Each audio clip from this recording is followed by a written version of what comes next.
अस्सलाम वालेकुम दोस्तों, स्टार गोट फार्म में आपका स्वागत है। डेली बहुत मेहनत हो रही है, काम हो रही है, जैसे मैंने आपको बताया मेरी लास्ट वीडियो में, और वीडियो में गैप से भी आपको समझ में आएगा कि हम लोग मसरूफ़ ज़्यादा है। और अल्हम्दुलिल्लाह रोज़ एक लेवल कंप्लीट होता है हमारा, क्योंकि डेली काम होते जा रहा है और कुछ ना कुछ काम का जो लेवल होता है कि कभी केजेस कंप्लीट हो गए, कभी कुछ और कंप्लीट हुआ।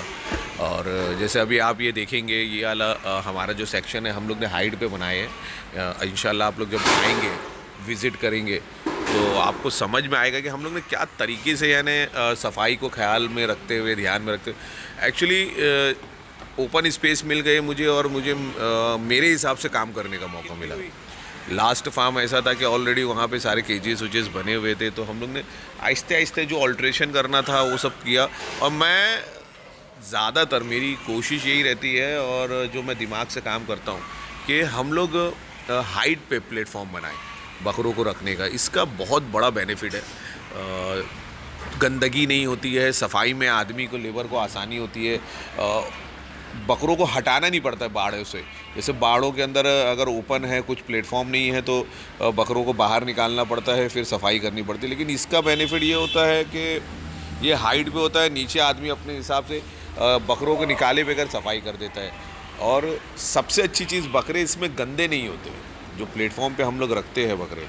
और लकड़ा होने की वजह से इनको सीने में ठंडक, जो मौसम की ठंडक होती है, जैसे अभी ज़मीन की ठंडक होती है सर्दियों के महीने में, जैसे हमने कोबा किया है, तो सीमेंट की कोबे की वजह से उनके सीने में ठंडक आती है, और अक्सर बीमारी का एक बहुत बड़ी वजह है ये।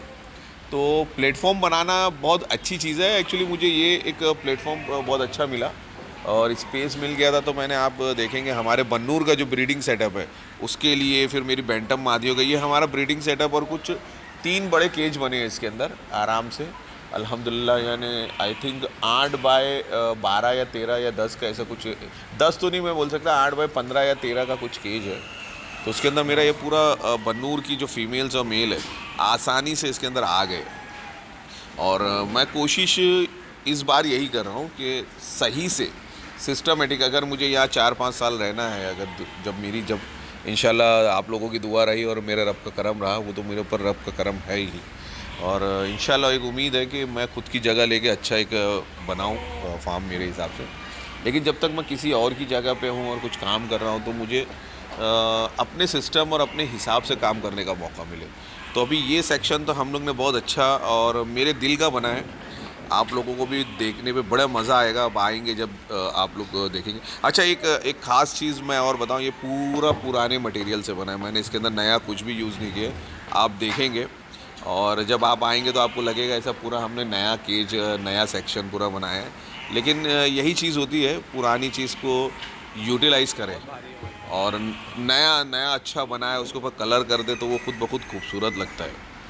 तो हम लोग के पूरे फार्म पे मैक्सिमम काम पुराने मटेरियल से ही हुआ है, जो हमारे पुराने फार्म से खुला है उसको, या कुछ 8 या 10 हज़ार रुपये का, या लगभग 12 हज़ार रुपये का, मैं उतना तो जहन में नहीं है, 10-12 हज़ार रुपये से ज़्यादा हम लोग ने नया मटेरियल कुछ नहीं लिया है। वो भी हमारे जो अंडू के केजेस है, तो उसको सेक्शन बनाने के लिए, पहले मेरे पास अंडू के केजेस कम थे, माशाल्लाह अभी यहाँ आई थिंक 28 के ऊपर केजेस बन गए हैं। और फ्यूचर में भी अगर हमारे को कुछ ज़रूरत पड़ी, कुछ ऐसा लगा, तो अंडू के केजेस हम लोग भी बना लेंगे। ये आप देखेंगे आगे का, ये हमारा पुराना सेक्शन जो बकरों का फीडिंग करने का था, ये पुराना ही है। इसके ऊपर कलर करने के बाद ये अच्छे से नया। अच्छा, एक चीज़ हमने इस बार काफ़ी ध्यान में रखी है, फीडिंग का ट्रे जो होता है, वो मोस्टली दूध का ट्रे यूज़ करते थे, और उसके अंदर हम लोग जो गीली फीड देते हैं, तो साइड में उसमें एक कर्व जैसा राउंड रहता है, वो वहाँ बैठ जाता है, तो उसका प्रॉब्लम होता है, और डेली उसको धोना पड़ता है, या ये सब चीज़ों की तकलीफ़ होती है। तो उसके लिए हम लोग ने इस बार PNS से ये एक बहुत बेहतरीन चीज़, और रीज़नेबल रेट में, आई थिंक 430 450 रुपये का कुछ रेट है। दूध का जो कैरेट आता है वो भी 350-300 रुपये के लगभग आता है, लेकिन उसके लिए हमें वो एंगल का फ्रेम बनाना पड़ता है। ये PNS में आपको मिल जाएगा, PNS एग्रो, और ये आप उसका नंबर भी मैं आपको दिखा देता हूँ, क्लियर। हाँ, ये देख लें आसानी से, अगर आपके पास 1-2 बकरे हैं, एक केज है, आराम से लाएं, वॉशेबल है, और मेरे हिसाब से तो अनब्रेकेबल तो नहीं बोल सकता, लेकिन मजबूत काफ़ी है, तो वो चीज़ का भी बेनिफिट है। तो यानी सिस्टमेटिक काम करें, लेबर को आसानी दें, और ख़ुद भी अपने जानवरों के लिए बेनिफिट कुछ ना कुछ अच्छा करें, तो ही हम सक्सेस हो सकते हैं और लॉन्ग टाइम तक का चल सकते हैं। तो हम लोग की कोशिश ही यही रहती है कि कुछ अच्छा करें, नया करें और दिमाग लगाएं, क्योंकि दिमाग लगाना बहुत ज़रूरी है। किसी की खाली कॉपी करना, उसको देख के उसी तरीके से अपना करना, वो सही है या गलत है वो जब हम करने के बाद हमें मालूम पड़ता है। तो इसीलिए अपना दिमाग लगाएं और एक्सपीरियंस बहुत इंपॉर्टेंट चीज़ है। तुम्हारे पास जैसा एक्सपीरियंस होगा वो हिसाब से ही आप काम करेंगे। तो हमारा एक्सपीरियंस अल्हम्दुलिल्लाह काफ़ी लंबा है और हमें इसमें आने वाली तकलीफ़ें और इसमें प्रॉब्लम्स जो आती है उसको हमने काफ़ी फेस किया है। इसको अब जाके हम लोग जो भी काम करते हैं उसको फाइनली एक अच्छा एंड देते हैं। तो बहरहाल आज की छोटी सी वीडियो थी। हमारी एक शिफ्टिंग हो गई है एक केज में बनूर का और बैंटम मादियों का। तो इंशाल्लाह दुआ करें और भी लेवल हमारा पार होते जाए और जल्द अज जल्द हम लोग ओपनिंग करें हमारे फार्म की। तो वीडियो पूरा देखने के लिए बहुत बहुत शुक्रिया। अस्सलाम वालेकुम, अल्लाह हाफ़िज़।